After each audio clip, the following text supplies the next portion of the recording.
আউযুবিল্লাহি মিনাশ শাইতানির রাজিম। বিসমিল্লাহির রহমানির রহিম। দাইবি আজিমউদ্দিন আহমেদ আলিম মাদ্রাসার দাখিল নবম শ্রেণীর কোরআন মাজিদ এর অনলাইন ক্লাসে সকল শিক্ষার্থীদেরকে স্বাগত জানাচ্ছি।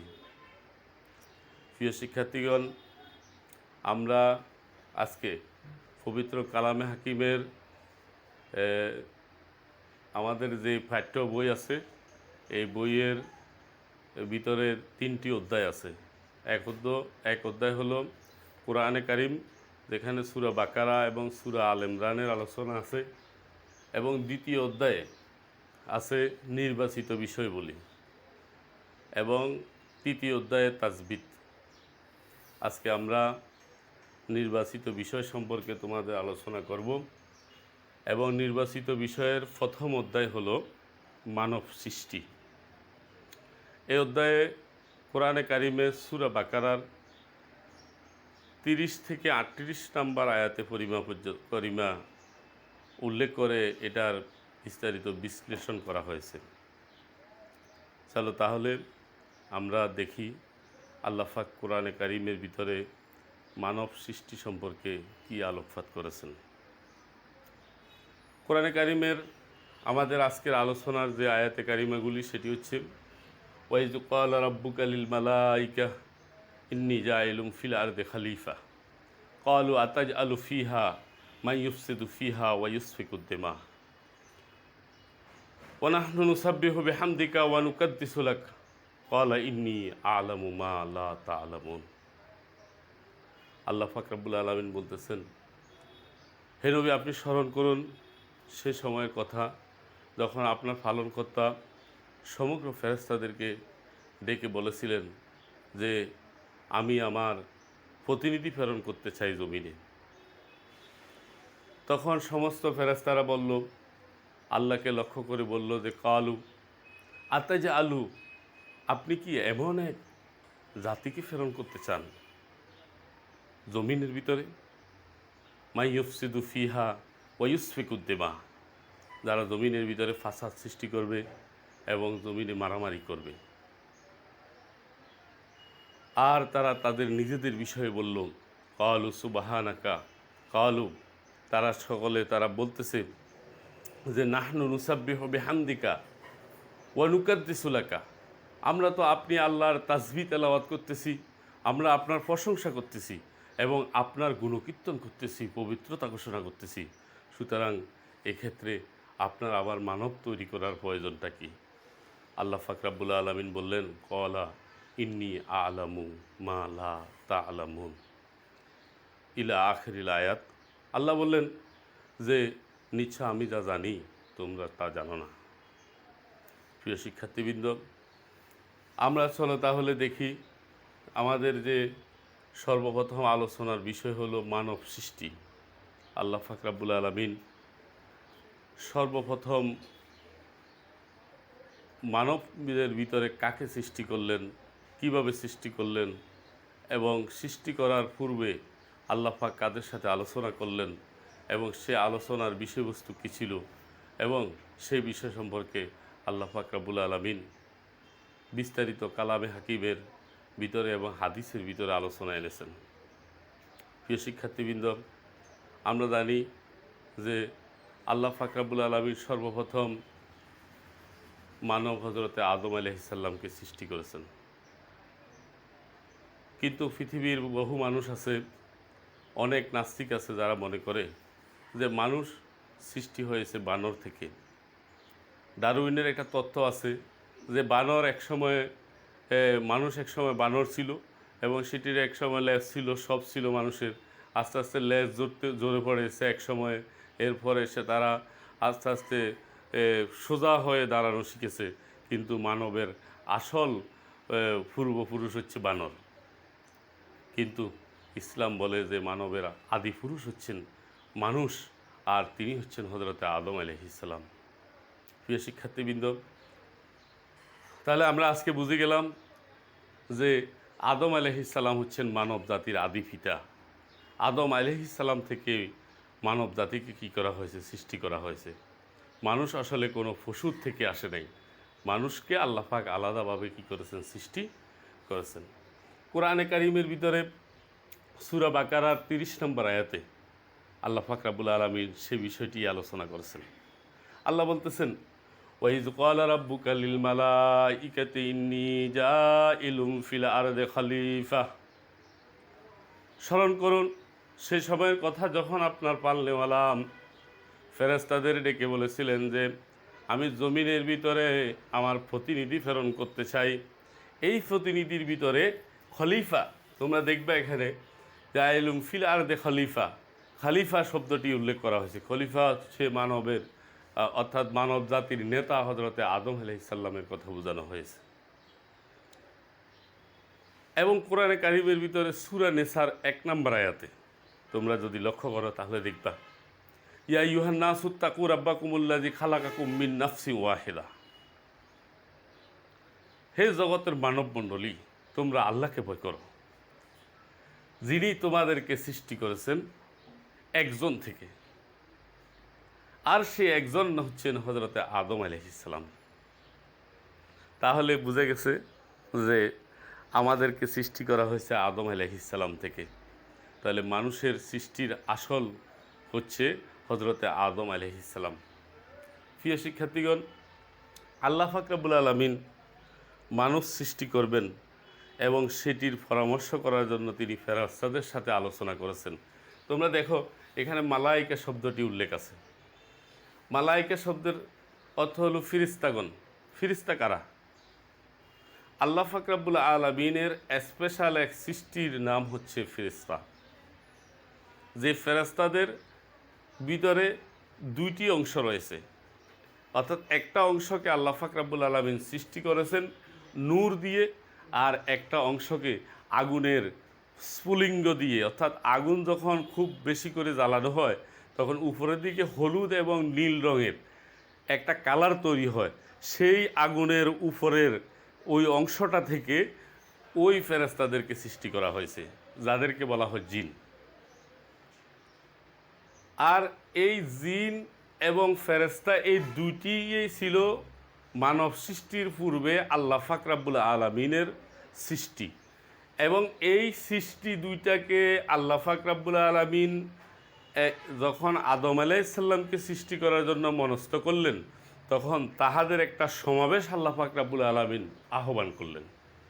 সেই আহ্বান করার সমাবেশে আল্লাহ রাব্বুল আলামিন ফেরেশতাদের সে সমাবেশে আদম আলাইহিস সালামকে ফেরনের বিষয়টি তাদের সামনে তুলে ধরলেন। আল্লাহ কেন ফেরেশতাদের সামনে এই বিষয়টি তুলে ধরার প্রয়োজন মনে করেন? আল্লাহ তো মহান স্রষ্টা, তিনি তো ফেরেশতাদের কাছে মুখাপেক্ষী নন। এটা প্রশ্ন এসে যেতে পারে। আসলে বিষয় হলো, দেখবা তোমরা আমাদের বাবারা অনেক সময় আমরা যারা ছোট আছি তাদের সাথে পরিবারের একটা বড় ধরনের সিদ্ধান্ত করতে, ঘর দরজা তৈরি করতে, বোন বা অন্যান্য ভাই বোনদের বিয়ে শাদির বিষয়ে ছোটদের সাথে পরামর্শ করেন, বাবা তুমি কি মনে করো, আমি ওকে এই কাজটা করার জন্য মনস্থ করেছি, এইটুকু পরামর্শ করেন। এই পরামর্শটা হচ্ছে আল্লাহ পাক রব্বুল আলামিনের সুন্নাত। আল্লাহ পাক রব্বুল আলামিন ওই ফেরেশতাদেরকে আদম আলাইহিস সালামকে জমিনে ফেরানোর ব্যাপারে কী করেছিলেন? তাদের সাথে পরামর্শ করেছিলেন। সে পরামর্শ সবাই ফেরেশতারা আদম আলাইহিস সালাম অর্থাৎ তখন আল্লাহ পাক রব্বুল আলামিনের কাছে একটা জবাব দিয়েছিলেন। তারা সেই জবাবটা ছিল যে ক্বালু আতাজালু ফিহা মান ইউফসিদু ফিহা ওয়া ইউসফিকুদ দিমা। আপনি কি জমিনে এমন এক জাতিকে প্রেরণ করতে চান যারা সেখানে মারামারি করবে এবং সেখানে রক্তারক্তি করবে? মান ইউফসিদু ফিহা, তারা সেখানে ফাসাদ সৃষ্টি করবে, আর সেখানে তারা কি করবে? ওয়া ইউসফিকুদ দিমা। ইউসফিকু অর্থ হচ্ছে প্রবাহিত করা, দিমা অর্থ রক্ত প্রবাহিত করা, পারস্পরিক মারামারি করবে তারা। ফেরেশতারা কীভাবে জানলেন যে মানুষ সেখানে মারামারি করবে? এটির কারণ হলো আল্লাহ পাক রব্বুল আলামিন এই জমিনের ভিতরে মানবকে প্রেরণের পূর্বে সেখানে তিনি জিনদেরকে প্রেরণ করেছিলেন। জিনেরা সেখানে হাজার হাজার বছর ছিল। এই দীর্ঘ সময় জিনেরা জমিনে থাকার ফলে তারা সেখানে নানা রকমের মারামারি এবং হাঙ্গামা করেছিল। সেই হাঙ্গামা এত বেশি বেড়ে গিয়েছিল, এক পর্যায়ে আল্লাহ পাক রব্বুল আলামিন জিনদেরকে দমন করার জন্য, জিন জাতিকে দমন করার জন্য জিনদের সর্দার অর্থাৎ জিনদের আদি পিতা আজাজিলকে নেতা বানিয়ে ফেরেশতাদের একটা বাহিনীকে জমিনের ভিতরে আল্লাহ প্রেরণ করেছিলেন। সেই ফেরেশতারা জিনদেরকে যারা অন্যায় করেছে, অবিচার করেছে, তাদেরকে ধ্বংস করে দিয়েছেন এবং কিছু সংখ্যককে পাহাড়ে, কিছু সংখ্যককে সমুদ্রের ভিতরে নিক্ষিপ্ত করেছিলেন, করে জিনদের শাসনকে জমিনের উপরে অর্থাৎ পৃথিবী থেকে তিনি কী করেছেন, ধূলিসাৎ করেছেন। এই বিষয়টি সম্পর্কে ফেরেশতারা জানতেন যে জমিনে তো ইতিপূর্বে একটা জাতিকে প্রেরণ করা হয়েছিল, তারা সেখানে মারামারি করেছিল এবং রক্তারক্তি করেছিল। আপনি যদি আবার মানবকে সেখানে পাঠান, তাহলে মানব হয়তো সেখানে কি করবে, আবার মারামারি হাঙ্গামা করবে। আর এক ফাঁকে ফেরেশতারা কী করলেন, তাদের নিজেদের কিছু গুণাবলী তারা কী করলেন, ব্যক্ত করলেন।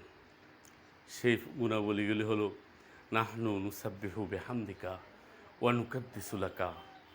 হে আল্লাহ, আমরা তো আছি আপনার তাসবিহ তেলাওয়াতের জন্য, আপনার প্রশংসা করার জন্য এবং আপনার গুণকীর্তন করার জন্য, আপনার সব কিছুকে এত্তেবা করার জন্য আমরা তো রেডি আছি। আপনি এখন কেন সেখানে আবার মানুষ পাঠাতে চান? আল্লাহ বললেন, ক্বালা ইন্নী আ'লামু মা লা তা'লামুন। হে ফেরেশতারা, জেনে রাখো, আমি আল্লাহ রাব্বুল আলামিন যা জানি তোমরা তা জানো না।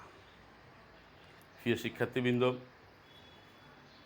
আল্লাহ পাক রব্বুল আলামিন ফেরেশতাদের ধারণাকে বাদ দিয়ে তিনি কি করলেন, তিনি মানব সৃষ্টির যে সিদ্ধান্ত গ্রহণ করেছেন সেই সিদ্ধান্তের দিকে সামনে আগাতে থাকলেন। মানুষকে সৃষ্টি করার জন্য আল্লাহ পাক রব্বুল আলামিন কী জিনিস প্রয়োজন মনে করলেন, কী জিনিস লাগলো। আল্লাহ পাক রব্বুল আলামিন মানুষ সৃষ্টি করার জন্য যখন তিনি প্রয়োজন মনে করলেন, তখন তিনি মানব সৃষ্টির জন্য মাটিকে তার প্রধান উপাদান হিসেবে গ্রহণ করলেন।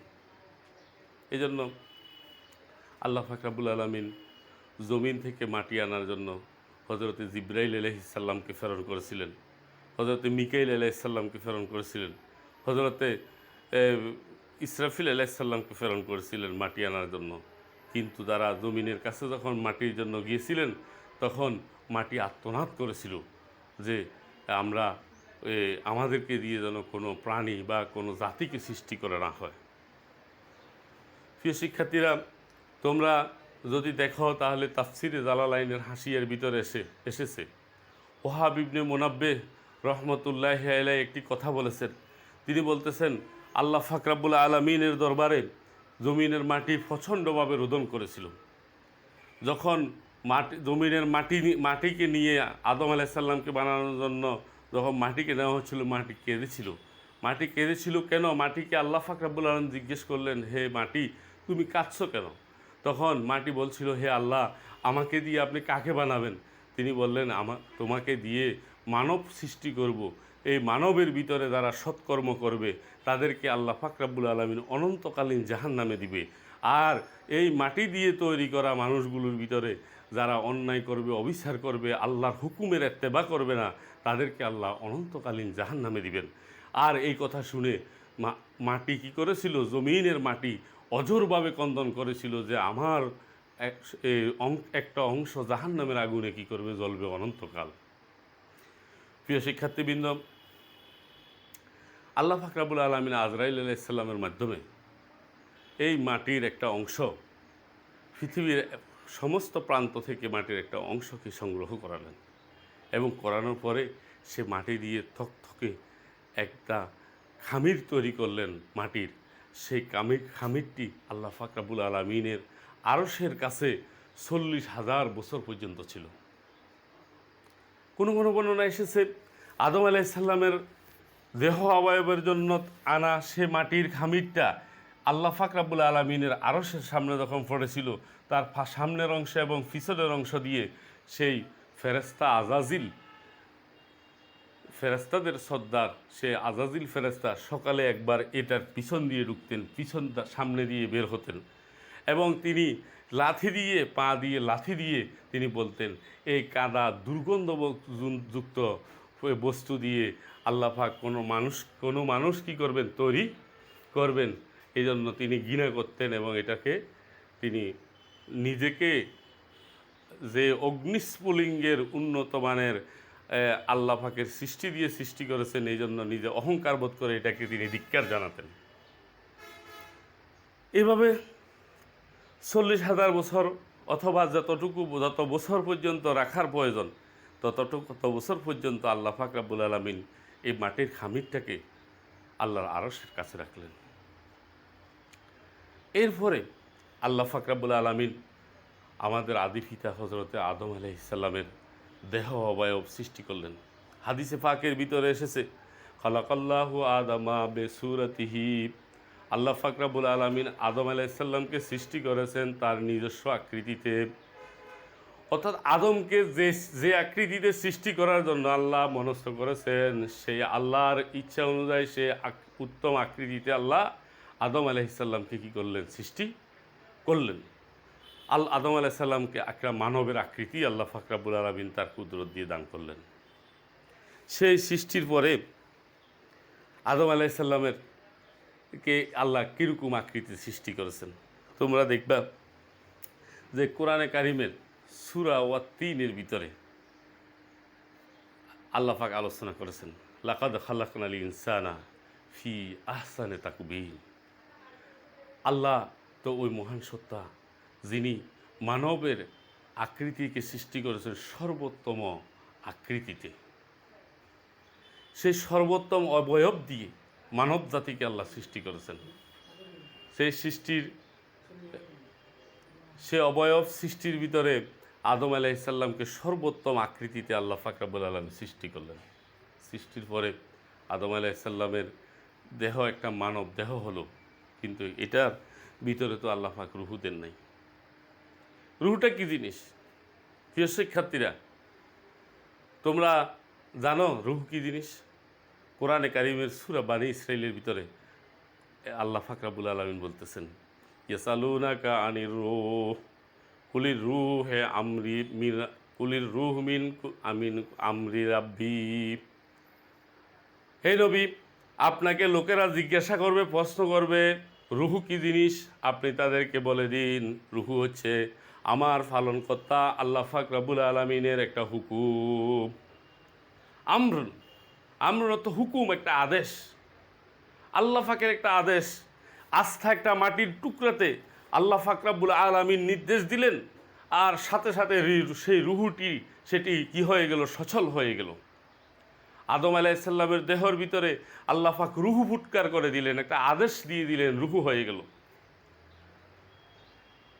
এই কারণে এই বিষয় সম্পর্কে আল্লাহ পাক এই আল্লামা শরফুদ্দীন বুসরি রহমতুল্লাহ আলাইহি কসিদা বুরদার ভিতরে বলতেছেন যে অমাইয়া কুল্লে শাইন ইন গায়রি কুন ফায়াকুন ফাতলুবনি তাজিদিনি। আল্লাহ ছাড়া এমন কোনো সত্তা তুমি কি পাইবা যার কাছে যে যিনি কোন বললে সাথে সাথে হয়ে যায়।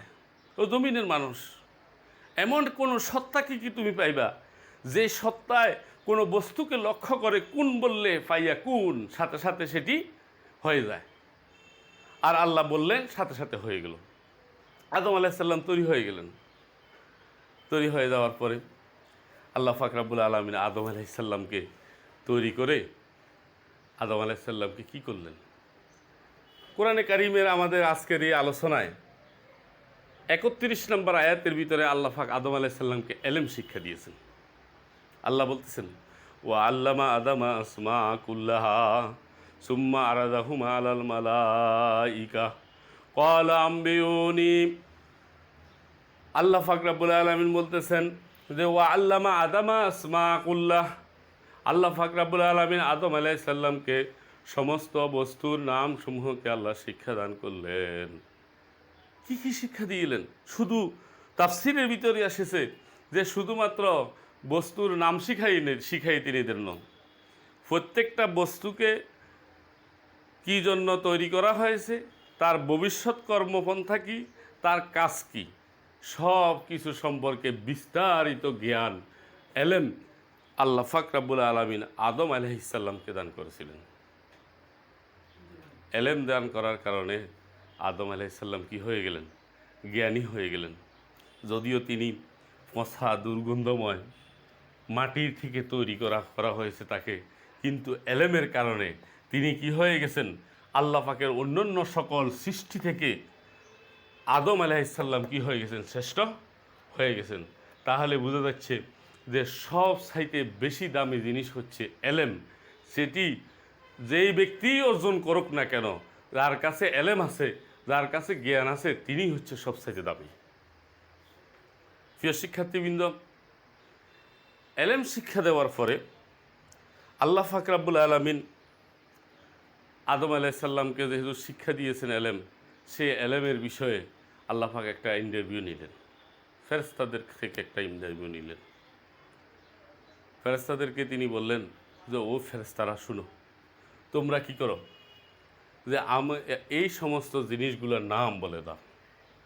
এই জমিনের ভিতরে আল্লাহর সৃষ্টি জগতের ভিতরে যত কিছু আছে সব কিছুর নাম বিস্তারিত ফেরেশতাদের কাছ থেকে জানতে চাইলেন আল্লাহ।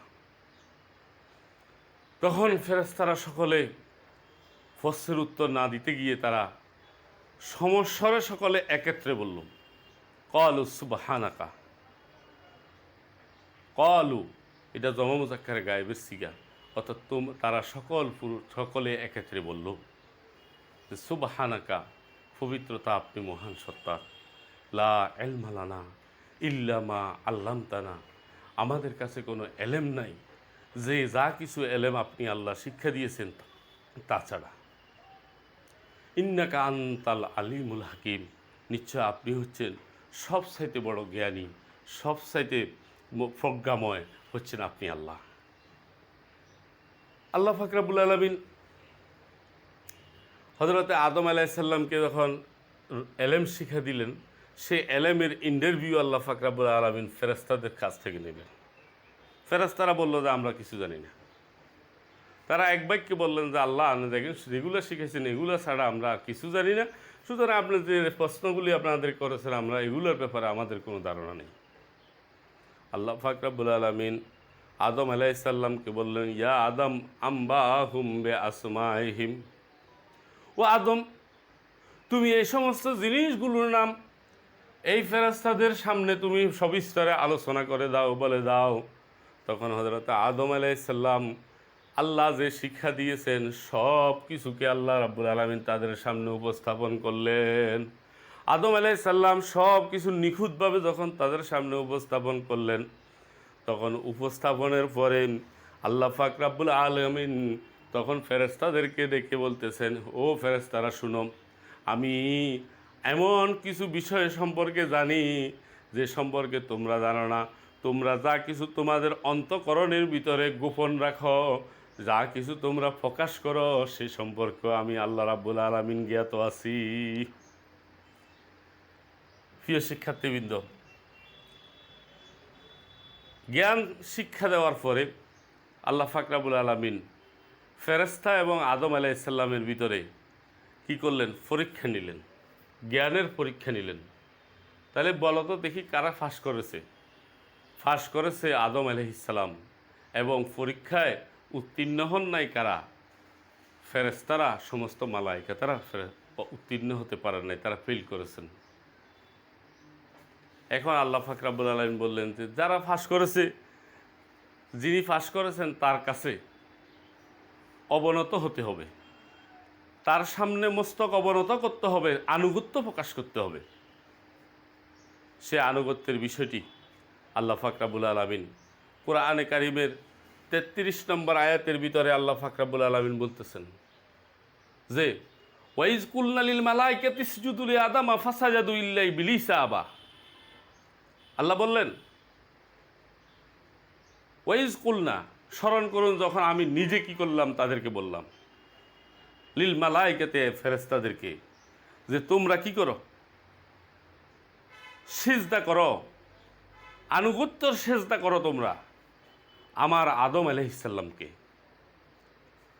ফাসাজাদু, অতঃপর তারা সকলেই কি করলো? সেজদায় অবনত হলো। সব ফেরেশতারা কি করলো? আল্লাহর নির্দেশের সামনে সাথে সাথে মস্তক অবনত করলো। ইল্লা ইবলিসা আবা। ইল্লা, তোমরা দেখবা ইল্লা শব্দটি এটা হরফে ইস্তেসনা। সেই সেই সেজদা দানের কাজের ভিতরে শুধুমাত্র একজনেই সেজদা দিতে অস্বীকার করল, তার নাম হচ্ছে ইবলিস। ইবলিস হচ্ছে আজাজিল তথা আজাজিল ফেরেশতার আরেক নাম,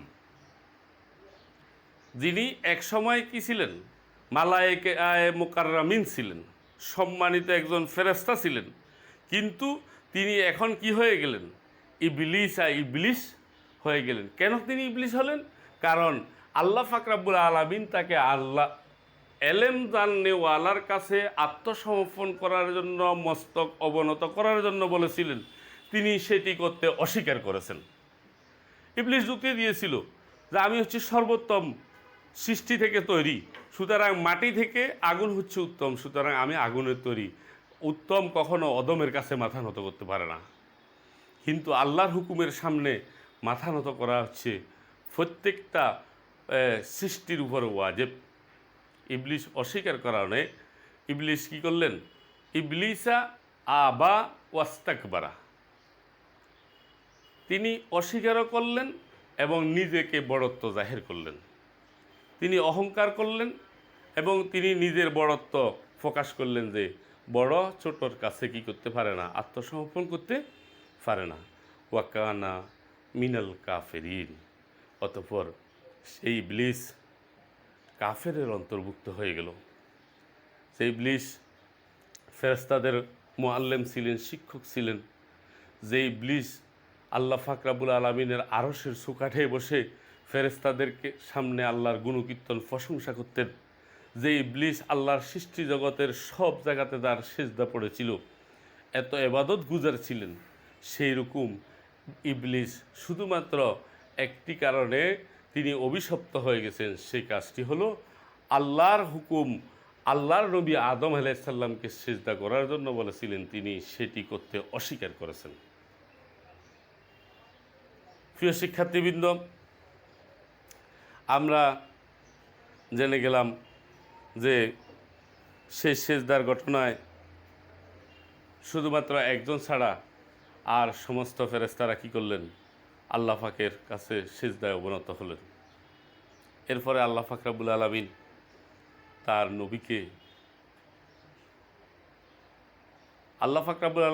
নবীকে পুরস্কার প্রদান করলেন। পুরস্কার আল্লাহ পাক রব্বুল আলামিন তাৎক্ষণিকে দিলেন। সেই বিষয়টি কোরআনে কারিমের সূরা বাকারার এই অধ্যায়ে আল্লাহ পাক রব্বুল আলামিন আলোচনা করেছেন। ওয়াইয কুলনা ইয়া আদামু উসকুন আনতা, আর স্মরণ করুন তখন ওই সময়ের কথা যখন আমি আদম আলাইহিস সালামকে বলছিলাম, এ আদম আপনি নিজে কি করুন? বসবাস করুন আল্লাহর জান্নাতের ভিতরে। আল্লাহ আদম আলাইহিস সালামকে বসবাস করার জন্য বললেন। সেই জান্নাতটার নাম কি ছিল? সেই জান্নাতের নাম ছিল জান্নাতুল মাওয়া। সেই জান্নাতুল মাওয়াতে আল্লাহ পাক রব্বুল আলামিন আদম আলাইহিস সালামকে বসবাস করার জন্য নির্দেশ দিলেন। জান্নাতের ভিতরে আল্লাহ পাক রব্বুল আলামিনের যত রকমের সেবক সেবিকা আছে, সব কিছু আছে, সমস্ত নাজ নেয়ামত আছে। আদম আলাইহিস সালাম খাচ্ছেন, আদম আলাইহিস সালাম পড়তেছেন, সব কিছু হচ্ছে। কিন্তু আদম আলাইহিস সালামের কাছে ভালো লাগতেছে না। একাকী কি আর জান্নাতে থাকা যায় কিনা? আদম আলাইহিস সালামের একজন সঙ্গীর বিষয়টি তিনি কী করলেন? অনুভব করলেন। তখন আল্লাহ পাক রব্বুল আলামিন আদম আলাইহিস সালামের সেই জান্নাতের একাকিত্ব জীবনের অবসান ঘটিয়েছেন। কোরআনে কারিমের সূরা নিসার ভিতরে আল্লাহ পাক রব্বুল আলামিন বলতেছেন যে ইয়া আইয়ুহান নাস উবুদু রাব্বাকুমুল্লাযী খালাকাকুম মিন নাফসিন ওয়াহিদা, হে জগতের মানব মণ্ডলী, তোমরা ইবাদত করো তোমাদের ওই মহান সত্তার, যিনি তোমাদেরকে সৃষ্টি করেছেন একটা নফস থেকে। একজন ব্যক্তি থেকে তোমাদেরকে সৃষ্টি করেছেন, আর সেই ব্যক্তি থেকে সৃষ্টি করা হয়েছে ওয়াখালাকা মিনহা জাওজাহা, তাহার সহধর্মিণীকে সেখান থেকে সৃষ্টি করা হয়েছে। আল্লাহ পাক রব্বুল আলামিন আদম আলাইহিস সালামকে জান্নাতে রাখার পরে, জান্নাতে আদম আলাইহিস সালাম যেখানে উপবেশন করা ছিলেন সেখানে একটা তন্দ্রাভাব এসেছিল। কোনো কোনো বর্ণনা এসেছে তন্দ্রাভাব এসেছিল আদম আলাইহিস সালামের। সেই তন্দ্রাভাবের ভিতরে আদম আলাইহিস সালামের বাম পাজরের, এই যে আমাদের বুক আছে, এই বুকের ভিতরে বাম পাজরের একটা হাঁটকে আল্লাহ পাক রব্বুল আলামিন আদম আলাইহিস সালাম থেকে নিয়ে এলেন ফেরেশতাদের মাধ্যমে, এবং সেই হাট থেকে আমাদের আম্মাজান হযরতে হাওয়া আলাইহিস সালামকে সৃষ্টি করলেন। সৃষ্টি করার পরে আল্লাহ তো বললেই হয়ে যায়, এবং হাওয়া আলাইহিস সালাম সৃষ্টি হয়েছেন। সৃষ্টি হওয়ার পরে হাওয়া আলাইহিস সালামকে আদম আলাইহিস সালামের পাশে বসিয়ে দিলেন আল্লাহ পাক রব্বুল আলামিন। আর পাশে বসার কারণে আদম আলাইহিস সালাম হঠাৎ করে তার পাশে অনিন্দ্য সুন্দরী এক রমণীকে দেখে তিনি আশ্চর্যান্বিত হয়ে গেলেন। তিনি তাকে জিজ্ঞেস করলেন, তুমি কে?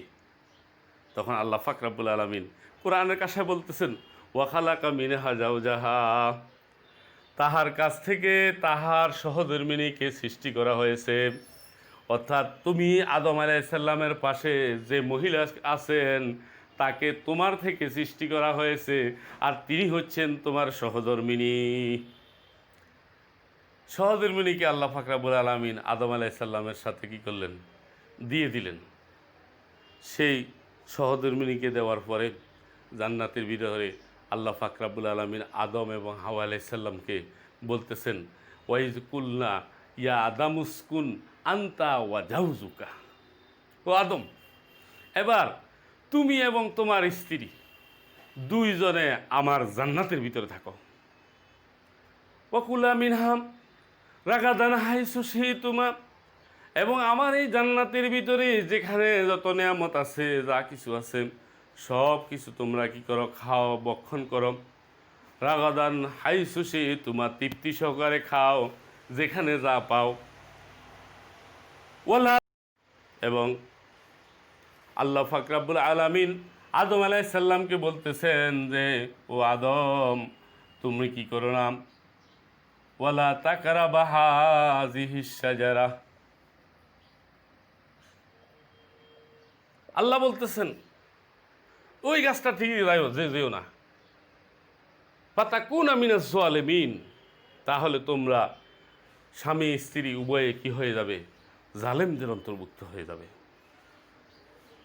আল্লাহ পাক রব্বুল আলামিন জান্নাতে থাকার সুযোগ করে দিয়েছেন, কিন্তু জান্নাতের সমস্ত নিয়ামত উপভোগ করার সুযোগ করে দিয়েছেন, কিন্তু আল্লাহ পাক একটি নির্দেশনা দিয়ে দিয়েছেন সেখানে যে এই জান্নাতের সব কিছুকে ভোগ করা যাবে, কিন্তু এই গাছের নিকটে যাওয়া যাবে না।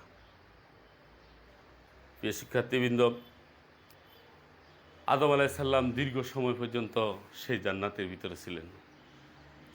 সেই জান্নাতের ভিতরে এই লম্বা সময় থাকা অবস্থায় আদম আলাইহিস সালামকে বহুবার শয়তান ধোঁকা দেওয়ার জন্য চেষ্টা করেছিলেন। প্রশ্ন হতে পারে যে আল্লাহর জান্নাতের ভিতরে শয়তান ধোঁকা দেওয়ার জন্য গেল কিভাবে? কোনো কোনো বর্ণনা এসেছে আদম আলাইহিস সালামের জান্নাতে থাকার কালীন সময়ে শয়তান জান্নাতে প্রবেশ করেছিল বৃদ্ধ মানুষের আকৃতি ধারণ করে, অথবা কোনো কোনো বর্ণনা এসেছে যে আদম আলাইহিস সালাম সাপ, অর্থাৎ একটা ময়ূরের সাপের মুখের ভিতরে ঢুকে গিয়েছিল শয়তান, এবং ময়ূর সাপটাকে খাওয়ার জন্য জান্নাতের দেওয়াল বেয়ে তাই সেটিকে ধরতে নামে সাপকে যখন নিয়ে ভিতরে চলে গেলেন, তখন সাপের মুখ থেকে শয়তান বের হয়ে গেল। এভাবে শয়তান আজ জান্নাতে প্রবেশ করেছে। যাক, এই বিষয়ে আল্লাহ পাক রব্বুল আলামিনই ভালো জানেন যে সঠিক বিষয়টি কীভাবে সে জান্নাতে প্রবেশ করেছে। শয়তান আদম এবং হাওয়া আলাইহিস সালামকে উভয়কে আল্লাহ পাকের নির্দেশের কথাটুকুকে ভুলিয়ে দিয়েছিলেন। ফাআযাল্লাহুমা শাইতান, অতঃপর শয়তান আদম এবং হাওয়া আলাইহিস সালাম তাদের দুইজনকে আল্লাহ পাক যে গাছটির নিকটে যেতে নিষেধ করেছেন সেইখানে সেই নির্দেশনার বিষয়টিকে আল্লাহ পাক ভুলিয়ে দিয়েছিলেন। বলি দেওয়ার কারণে আদম এবং হাওয়া আলাইহিস সালাম সেই বৃক্ষের কী করলেন, ফল খেয়ে ফেললেন। আদমও খেয়ে ফেললেন, আম্মাজানও খেয়ে ফেললেন, দুইজনে খেয়ে ফেললেন। এখন ফল খাওয়ার সাথে সাথে আদম এবং হাওয়া আলাইহিস সালামের ভিতরে জান্নাতের যে লেবাস ছিল, জান্নাতের যে পোশাক ছিল, সমস্ত জান্নাতের পোশাকগুলি আব্বা এবং আম্মা দুজনের শরীর থেকে ঝরে পড়ে গেল। দুজন লজ্জিত হয়ে গেলেন এবং কিভাবে তাদের লজ্জাস্থান তারা ডাকবেন এজন্য তারা পেরেশান হয়ে গেলেন। তখন ওই গাছটা থেকে ফাতা ছিঁড়ে আম্মাজান তার শরীরের ভিতরে 5টা ফাতাকে কী করে দিয়ে লজ্জাস্থান গুললেন এবং আব্বাজান তার শরীর মোবারক 3টা ফাতা দিয়ে কী করলেন, ডাকলেন। এই জন্য মানুষ যখন মারা যায় তখন মহিলাদেরকে 5টি কাপড় দেওয়া হয় তাকে দাফন করার জন্য, আর পুরুষকে 2টি কাপড় দিয়ে 3টি কাপড় দিয়ে দাফন করা হয়। এটি কোনো ওলামায়ে কেরাম বলেন এই কারণেই। প্রিয় শিক্ষার্থীবৃন্দ, আচ্ছা যাক সেই বিষয়টি। এখন আদম আলাইহিস সালাম এবং হাওয়া আলাইহিস সালাম যখন গাছের ফল খেয়েই ফেললেন তখন তারা তো আর আল্লাহর জান্নাতে থাকতে পারতেছেন না। আল্লাহ পাক তাদেরকে নির্দেশ দিয়ে দিলেন, কুল নাহবিতু মিনহা জামিয়া, তোমরা সকলে আমার জান্নাত থেকে নেমে যাও। আদম এবং হাওয়া আলাইহিস সালাম এবং তাদের সাথে তাদেরকে যারা প্ররোচনা দিয়েছিলেন, সেই শয়তান এবং সেই ময়ূর এবং সাপ, তারা যারাই ছিলেন জান্নাত, তারা সকলকে আল্লাহ পাক রব্বুল আলামিন জান্নাত থেকে বের করে দিলেন। জান্নাত থেকে বের করে দেওয়ার পরে এই দুইজন প্রাণী, অর্থাৎ একজন নারী একজন পুরুষ, অর্থাৎ আমাদের আব্বা এবং আম্মাজান এবং আদম এবং হাওয়া আলাইহিস সালাম এবং অন্যান্য এরা সকলেই কী করলেন, জমিনে নেমে গেলেন। আদম আলাইহিস সালাম তো পেরেশান হয়ে গেলেন, এই জমিনের ভিতরে তো কীভাবে সময় কাটাবেন, কীভাবে তার সময় শেষ হবে। তখন আল্লাহ পাক রব্বুল আলামিন ওহী প্রেরণ করলেন, ফাইম্মা ইয়াতিয়ান্নাকুম মিন্নি হুদা ফামান তাবেয়া হুদা ফালা খাউফুন আলাইহিম ওয়ালা হুম ইয়াহজানুন। যখন আপনি আদম এবং হাওয়া আলাইহিস সালাম জমিনে অবতরণ করবেন তখন আপনাদের সামনে আল্লাহ পাক রব্বুল আলামিন একটা গাইডলাইন দিবেন। সেই গাইডলাইন যারা অনুসরণ করবে তারা তাদের জন্য জমিনে থাকলে ফালা খাউফুন আলাইহিম ওয়ালা হুম ইয়াহজানুন, তাদের থাকবে না কোনো ভয়, তাদের থাকবে না কোনো অনুশোচনা করার কারণ। প্রিয় শিক্ষার্থীবৃন্দ, আমরা আজকের এই আলোচনায় যে বিষয়গুলি জানলাম সেটি হলো যে হযরত আদম আলাইহিস সালামের সৃষ্টি এবং ফেরেশতাদের ধারণা এবং আদম আলাইহিস সালাম এবং হাওয়া আলাইহিস সালাম এই জমিনে যারা আগমন করেছেন, এর পরবর্তীকালীন সময়ে তারা কিভাবে সেখানে ছিলেন, তাদের কাজটা কী ছিল, আদম এবং হাওয়া আলাইহিস সালামকে আল্লাহ পাক রব্বুল আলামিন কেন সৃষ্টি করেছেন, সৃষ্টির উদ্দেশ্যটা কি। সৃষ্টির উদ্দেশ্য হলো 2টি জিনিস। একটি জিনিস হচ্ছে যে ওমা খালাকতুল জিন্না ওয়াল ইনসা ইল্লা লিয়াবুদুন। সূরা আয-যারিয়াতের ভিতরে আল্লাহ পাক ইরশাদ করতেছেন যে আমি জিন এবং মানবকে, জিন এবং ইনসানকে আমি একটি উদ্দেশ্যে কী করেছি, সৃষ্টি করেছি, সেটি হচ্ছে লিয়াবুদুন। মানুষ কী করবে, আমার ইবাদত করবে, বান্দগী করবে, মানব দাসত্ব করবে একমাত্র আল্লাহ পাক রব্বুল আলামিনের। আল্লাহর দাসত্বের জন্য আল্লাহ জিন এবং মানব মণ্ডলীকে আল্লাহ কী করেছেন, পৃথিবীতে সৃষ্টি করেছেন, প্রেরণ করেছেন। এরা আল্লাহর প্রতিনিধিত্ব করবে, আল্লাহর দায়িত্ব, আল্লাহর যে বিধান, আল্লাহর যে আইন, আল্লাহর যে কানুন আছে সে কানুন মতো নিজেরা জীবনযাপন করবে এবং অন্যদেরকে জীবনযাপনের জন্য উৎসাহিত করবে। আল্লাহ পাক রব্বুল আলামিন আমাদেরকে এই বিষয়টি বুঝার এবং কোরআনে কারিমের এই নির্দেশনাকে আমাদের জীবনের জন্য ফাতেহ হিসেবে ধারণ করার জন্য আল্লাহ আমাদের তৌফিক দান করুন। সবাই আমিন। তোমাদের সকলের সুস্থতা কামনা করে আজকের শ্রেণী কার্যক্রম এখানে শেষ করছি। ওয়া মা তৌফিকি ইল্লা বিল্লাহ।